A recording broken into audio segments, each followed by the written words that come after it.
बजाज डिस्कवर महाराष्ट्र। तुम्हा सगळ्यांचं बजाज डिस्कवर महाराष्ट्र मध्ये स्वागत।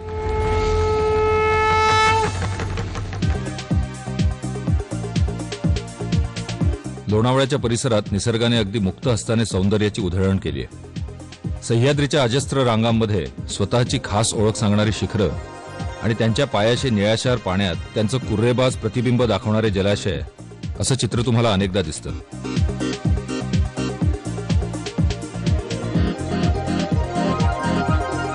मी लोणावळ्याहून पौडला जाणाऱ्या रस्त्याने निघालोय।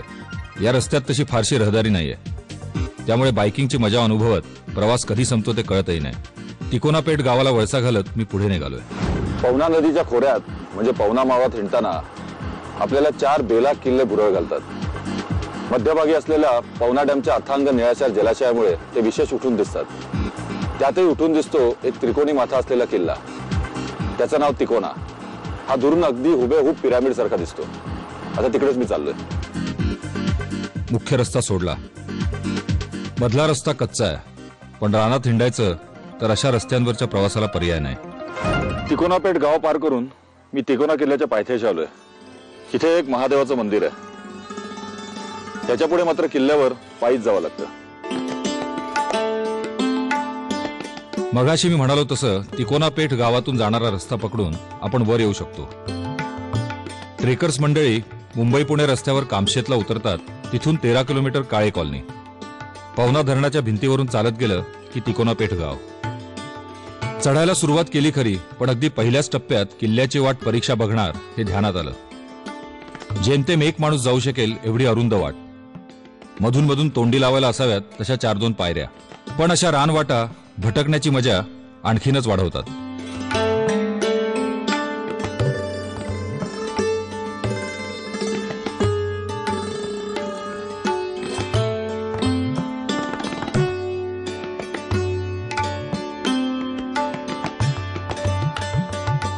मी तुम्हाला मगाशी म्हटलं होतं ना, तिकोना त्रिकोणी आकाराचा आहे। त्याचा त्रिकोणी आकार इथून स्पष्ट दिसतो। तिन्ही बाजूने आले उतरंड आहे। या बाजूला तिकोना पेठ गाव आहे, या बाजूला शीण आणि समोर काशिक।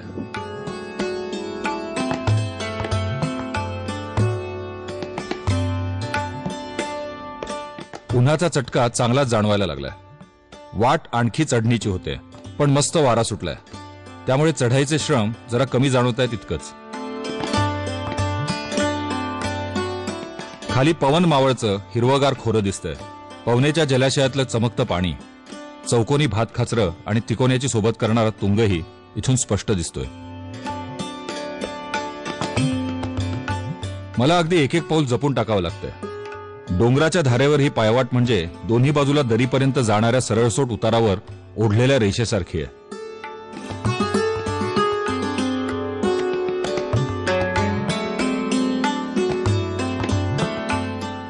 दगड फोडून तयार केलेल्या खिंडीसारख्या वाटेनं वर कूच केलं तेव्हा किल्ला बघून परत निघालेली मंडळी भेटली। त्यांच्याशी हाय हॅलो केलं। त्यांच्याशी बोलताना अजून अर्धी वाट बाकी असल्याचं जाणवलं। पायथ्यापासून इथपर्यंत 300 फुटांची खडी चढण फक्त 20 ते 25 मिनिटात आलो। मला वाटतं इथून पुढे मला इतकंच चढायचंय।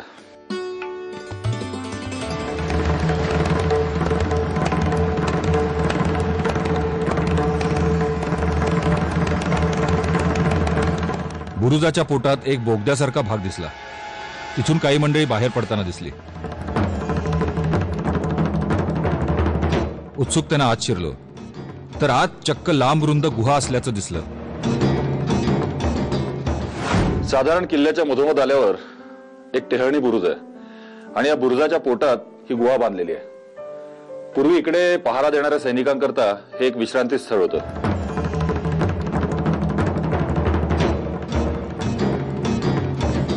गुहेतून बाहेर येताना पुण्याहून आलेले एक दुर्गप्रेमी भेटले। नमस्कार। नमस्कार। मी सतीश मराठे।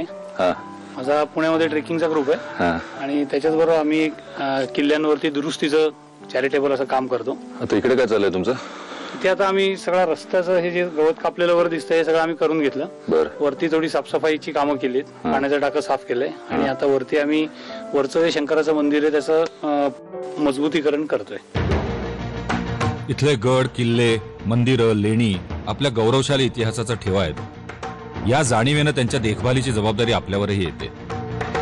किल्ल्यांवर स्वखर्चाने अशी काम करणारी अनेक मंडळी आहेत. गेल्या आठवड्यात तुम्हाला लोहगडावर घेऊन गेलो तेव्हा बुरुजावरचा झाडोरा साफ करणारे कामगार भेटले होते. त्यांची पुन्हा आठवण होण्याचं कारण म्हणजे पिंपळाचं झाड. इतकं चिवट की त्याच्या मुळ्यांनी अगदी दगडी चिऱ्याचा आकार धारण करत बुरुजावर कब्जा केलाय. हा विळखा सोडवणं अवघडच.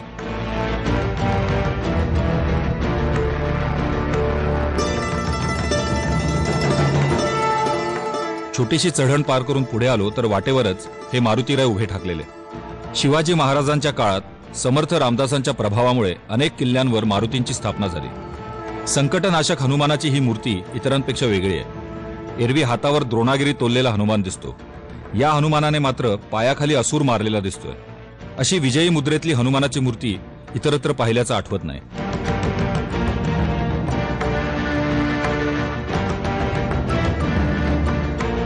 झाडाची सावली बघून काम करणाऱ्या मंडळींनी रस्त्यावरच शिदोरी सोडून न्याहारीला सुरुवात केली होती. शेजारीच काळ्या कपारीत वसलेलं वनदेवीचं गुहा मंदिर दिसलं. गुहेसमोर पाण्याचं भलं थोरलं टाकं आहे. देवीसाठी चुलीवर नैवेद्य शिजत होता. मंदिरात कसलीशी पूजा करायला भक्त मंडळी जमली होती. तिथंच मुक्काम ठोकून राहणारे एक साधू बाबा चिलीम भरून झुरके मारत होते. देवीच्या आरतीची वेळ झाली होती. आम्ही सगळेच त्या मंदिरात पोहोचलो.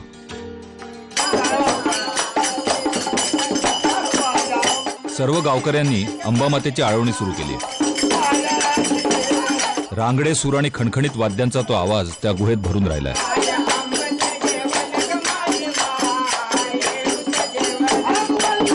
आरती आणि भजनाचे सूर आपल्याला वेगळ्याच विश्वात घेऊन जातात. मीही त्या सुरांमध्ये हरवून गेलोय.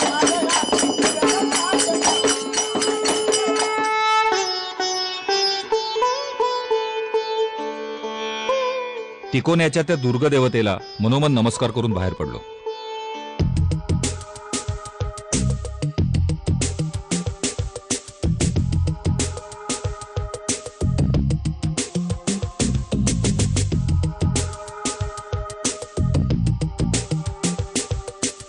थोडं पुढे आल्यावर चुन्याच्या घाणीची भली मोठी तळी दिसली.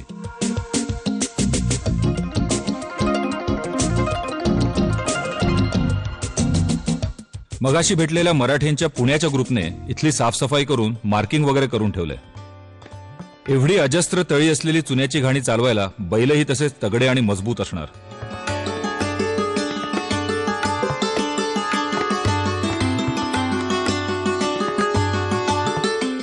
एका बाजूला बुरुजाची खडी भिंत आणि दुसऱ्या बाजूला खोल दरी.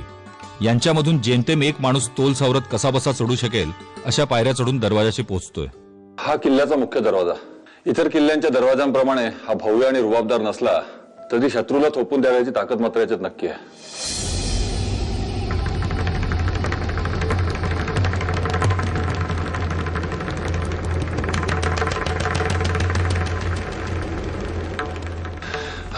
या उंच आणि भल्या थोरल्या 40 पायऱ्या चढून मला वर जायचंय. त्यानंतर मी बाले किल्ल्यात पोचेन. एवढ्या पायऱ्या चढून मग लढणाऱ्या शत्रूचा सत्कारच केला पाहिजे.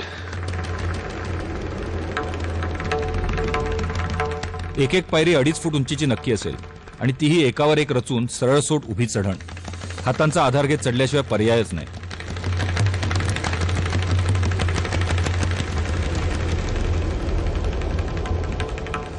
अशा बेलाग सुळक्याना बुरुज आणि तटबंदीची चिलखत चढवणं म्हणजे सोपं काम नव्हे.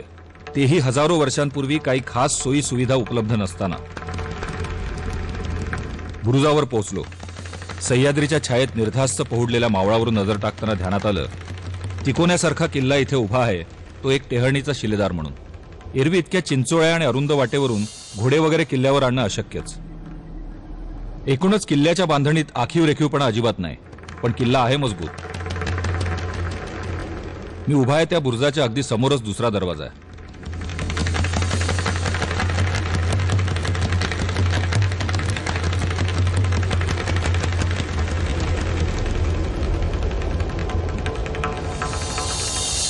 दोन बुरुजांच्या मध्ये चपखलपणे लपलेल्या दरवाजातून आत गेलो.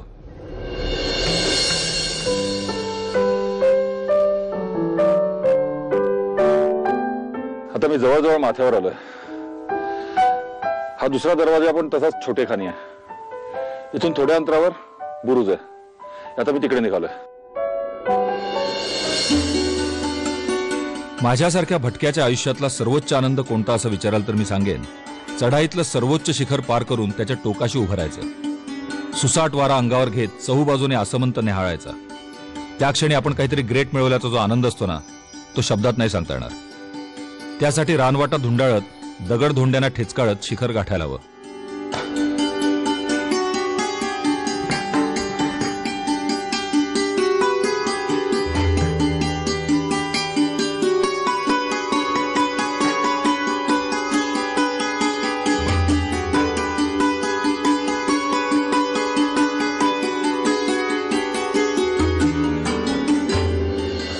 सह्याद्रीच्या बेला कातळांमध्ये तितकेच मजबूत किल्ले तयार झाले.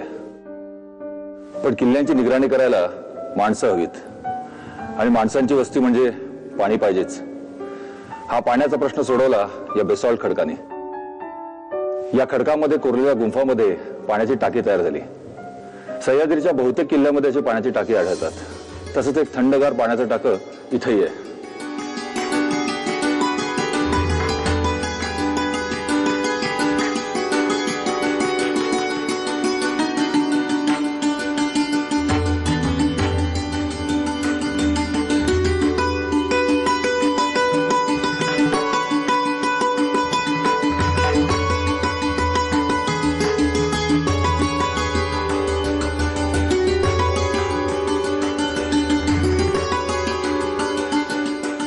तिकोन्यावरचा सगळ्यात उंच बुरुज चढून वर आलो तेव्हा हे भग्न शिवालय दिसलं.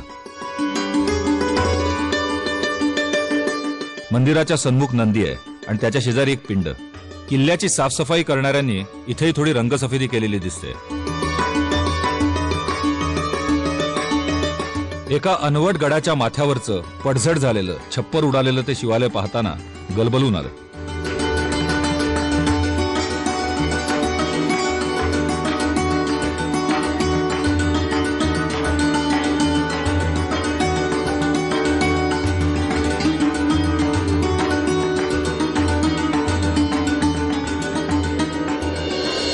पूर्वीच्या बहुतेक राज्यकर्त्यांमध्ये शिवपूजेची प्रथा दिसते. त्यामुळे प्रत्येक किल्ल्यावर एक शिवालय तरी नक्कीच असतं. जसं रायगडावर जगदीश्वर, सिंहगडावर कौंडिण्येश्वर, पुरंदरावर अमृतेश्वर. पण ही सगळी देवालये शाबूत आणि चांगल्या अवस्थेत आहेत. इकडचं देवालय मात्र उद्ध्वस्त आहे, छप्परही उडालेलं आहे. पण शिवलिंग मात्र अतिशय रेखीव आणि भोवतीचा नागही सुंदर आणि रेखीव आहे. शिवदर्शन करून बाहेर आलो.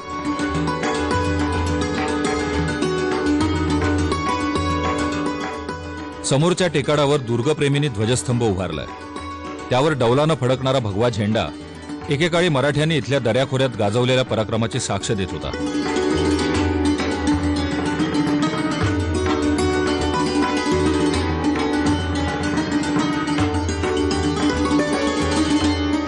किल्ला बघून झाला होता.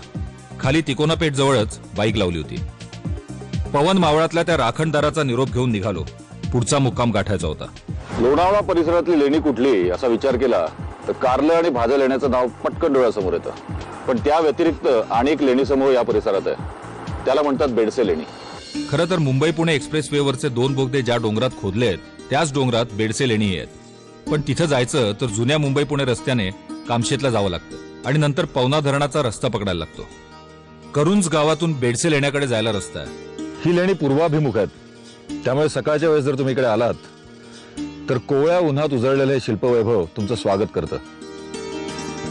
सकाळच्या सोनेरी उन्हात समोरचा डोंगर उजळून निघालाय. काहीतरी खूप देखणं आणि वेगळं बघायला मिळणार याची अपार उत्सुकता आहे. विसापूर किल्ल्याच्या डोंगराच्या पोटात ही लेणी वसलेली आहेत. साधारण 400 पायऱ्या चढून आपण तिथे पोहोचू.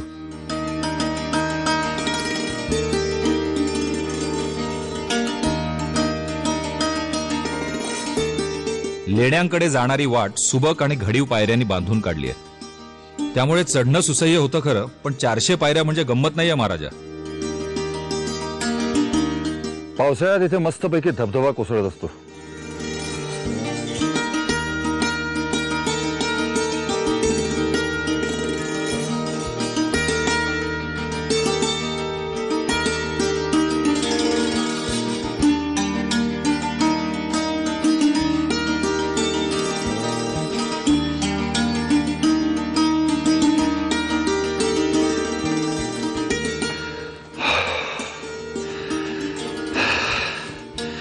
नाही नाही, थकलेलो अजिबात नाहीये. नाही, बसतही नाहीये. तुम्हाला तिकोना दाखवायला थांबलोय. तो समोर दिसतो ना त्रिकोणी आकाराचा, तो तिकोना.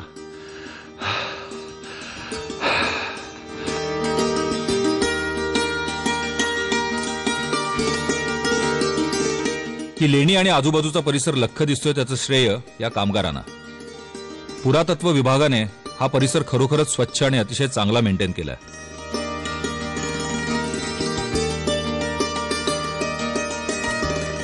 पायऱ्या चढून वर आलो. खाली नजर टाकताना शेतांचे चौकोनी तुकडे दूरवर पसरलेले दिसतात.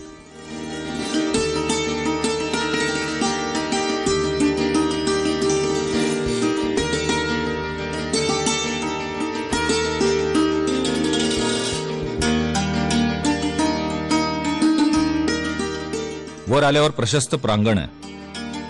मुख्य प्रवेशद्वाराच्या आजूबाजूला खोदीव टाकी आहेत.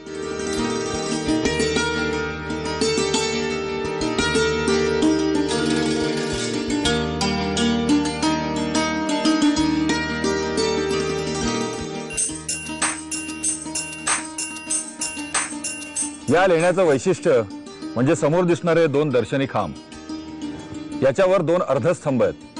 यांना पिलॅस्टर्स म्हणतात.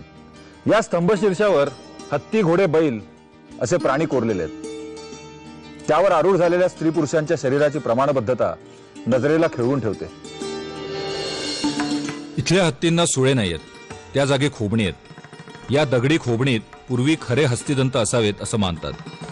घोड्यांना लगाम दिसत नाहीत. ते रंगवलेले असावेत असा कयास आहे. काही जणांना पर्सिपोलिटन धर्तीच्या स्तंभांची नक्कल करण्याचा हा प्रयत्न वाटतो. ही प्राचीन लेणी बौद्ध धर्माच्या आरंभीच्या काळात म्हणजे साधारण 2100 वर्षांपूर्वी बांधली गेली असावी. इथल्या कोरीव कामावर हीनयान पंथीयांचा प्रभाव दिसतो.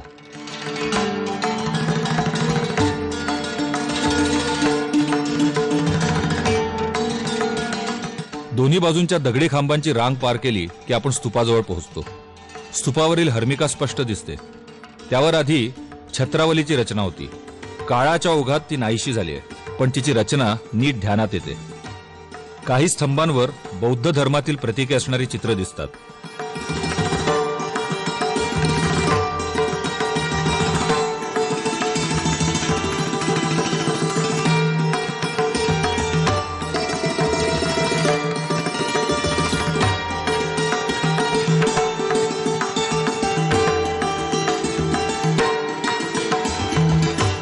हीनयान पंथीयांचं वैशिष्ट्य असलेले चैत्यगृह खूप मोठं आहे.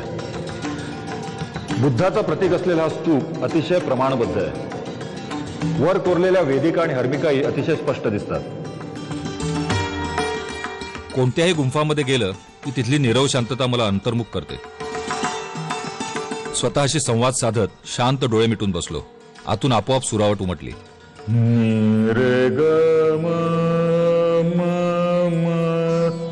म म ग रे ग म रे म ग रे सा मध मध सा नि रे नि ध मध नि मध म म म म म ग रे ग म रे म ग रे सा.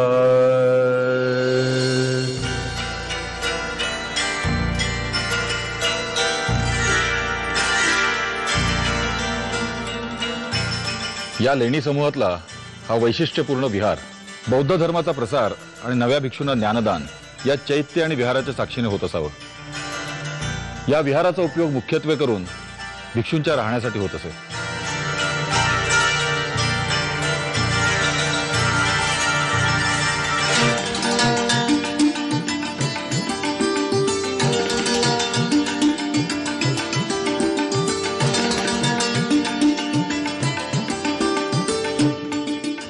विहाराच्या तीनही बाजूंना छोट्या छोट्या निवास खोल्या खोदलेल्या आहेत. खोलीत एका व्यक्तीला व्यवस्थित झोपता येईल अशी रचना आहे. उन्हाळ्यात थंडावा आणि थंडीत उबदार राहाव्यात अशी गुंफांची रचना आहे.